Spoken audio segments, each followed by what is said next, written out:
நிம்மதி தரும் 8 மந்திரம். முதல் மந்திரம்.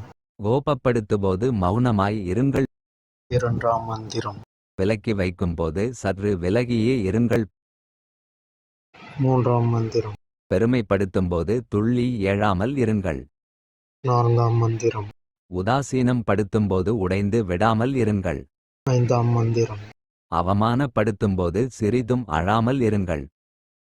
ஆறாம் மந்திரம். காயப்படுத்தும் போது கண்டும் காணாமல் இருங்கள். ஏழாம் மந்திரம். தோல்வி அடையும் போது துணிந்து எழுந்திருங்கள். எட்டாம் மந்திரம். வெற்றி பெறும்போது பணிவாக நடந்து கொள்ளுங்கள்.